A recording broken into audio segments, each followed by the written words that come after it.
చంద్రబాబు హయాంలోని శంషాబాద్ ఎయిర్పోర్టుకు బీజం పడిందని కేంద్ర మంత్రి రామ్మోహన్ నాయుడు తెలిపారు. అప్పుడు ఇంత భూమి ఎందుకు కేటాయించారని పలువురు విమర్శలు చేశారని అన్నారు. శంషాబాద్ అంతర్జాతీయ విమానాశ్రయంలో ఏవియేషన్ సెక్యూరిటీ కల్చర్ వీక్ నిర్వహించారు. ఈ కార్యక్రమంలో రామ్మోహన్ నాయుడు పాల్గొని మొక్కలు నాటారు. అనంతరం మీడియాతో మాట్లాడారు.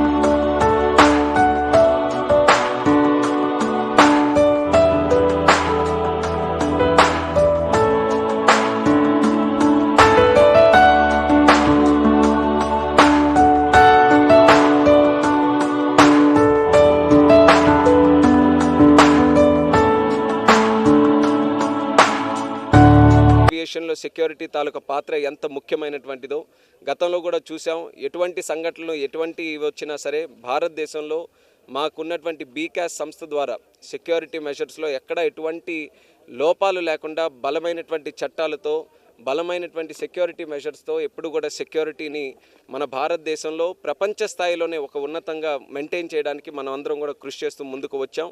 అయితే పబ్లిక్లో కూడా అవేర్నెస్ క్రియేట్ చేయాలి. ఎయిర్పోర్ట్స్కి వచ్చినప్పుడు కానీ ప్లేన్స్ బోర్డ్ అయ్యేటప్పుడు కానీ ఏ సెక్యూరిటీ మెజర్స్ ఉన్నాయి, ఏవేవి పాటించాలి. అలాగే మేము కూడా అడ్వైస్ చేస్తున్నాం. మా తరపున సెక్యూరిటీ సిబ్బంది కూడా ఎవరైతే ఉంటారో సిఐఎఫ్ కానీ వాళ్ళు కూడా వచ్చే ప్యాసింజర్స్తో ఏ రకంగా బిహేవ్ చేయాలి, అందరూ కూడా కలిసి ఒక పాజిటివ్ ఎన్వైర్న్మెంట్ ఎయిర్పోర్ట్స్లో కానీ ఏవియేషన్లో కానీ ఏ రకంగా క్రియేట్ చేయాలనేది దాని మీద ప్రత్యేకంగా ఈ యొక్క కల్చర్ వీక్లో ఎన్నో దగ్గరలో చర్చించడం జరుగుతుంది. దేశ స్థాయిలో వివిధ ఎయిర్పోర్టుల్లో కార్యక్రమాలు కూడా దీని గురించి జరిపారు. చాలామంది ముఖ్యమంత్రులు కూడా ఆ కార్యక్రమాల్లో హాజరయ్యారు. రాష్ట్ర ప్రభుత్వాల తరపున మరి ఎమ్మెల్యేలు కానీ ఎంపీలు కానీ అందరూ కూడా ఈ యొక్క కల్చర్ వీక్లో చాలా ఉత్సాహంగా పార్టిసిపేట్ చేసి దీన్ని విజయవంతం చేశారు. దానికోసం ప్రత్యేకంగా అందరికీ కూడా అభినందనలు తెలియజేస్తున్నాను. అలాగే మా సివిల్ ఏవియేషన్ సెక్యూరిటీ కల్చర్ వీక్కి మరి అమిత్ షా గారు కూడా ప్రత్యేకంగా అభినందనలు కూడా తెలియజేయడం జరిగింది. మరి ఈ రకంగా వాళ్ళందరికీ కూడా మరొకసారి నా తాలూకా ధన్యవాదాలు తెలియజేసుకుంటూ మరి నరేంద్ర మోదీ గారు కూడా ఒక పెద్ద కార్యక్రమాన్ని దేశ స్థాయిలో విప్లవంగా ముందుకు నడిపించడం జరుగుతుంది. అది ఏక్ పేడ్ మాకే నామని, మన తల్లి పేరు మీద ఒక చెట్టుని నాటేటటువంటి కార్యక్రమం నరేంద్ర మోదీ గారు ప్రారంభించి సెప్టెంబర్లోగా 80 కోట్ల ట్రీస్ని ప్లాన్ చేయాలి, చెట్లు నాటాలని చెప్పి ఆయన కూడా ఒక సంకల్పంతో ముందుకు వచ్చారు. సో దేశ ప్రజలందరికీ కూడా మరి ప్రధానమంత్రి గారి తరపున కేంద్ర ప్రభుత్వం తరపున నేను కోరుతున్నాను, చెట్టు నాటడం కంటే మరి మంచి కార్యక్రమం ఇంకేది కూడా ఉండదు. కాబట్టి ప్రతి ఒక్కరూ కూడా తల్లి మీద ఉన్నటువంటి ప్రేమని ఒక మంచి సందర్భాన్ని మీరందరూ కూడా ఎంచుకొని ఒక మంచి చెట్టుని నాటి సమాజంలో మన తాలూకా భూమిని కూడా మంచి వాతావరణం క్రియేట్ చేయడానికి మీరందరూ కూడా సహకరించాలని కూడా ఈ సందర్భంగా తెలియజేసుకుంటున్నాను. అలాగే హైదరాబాద్ ఎయిర్పోర్ట్ ఈరోజు మనం చూసుకుంటే దేశంలో 4వ పెద్ద ఎయిర్పోర్ట్. దీనికి పునాది మరి నారా చంద్రబాబు నాయుడు గారు 2000లో నాటడం జరిగింది.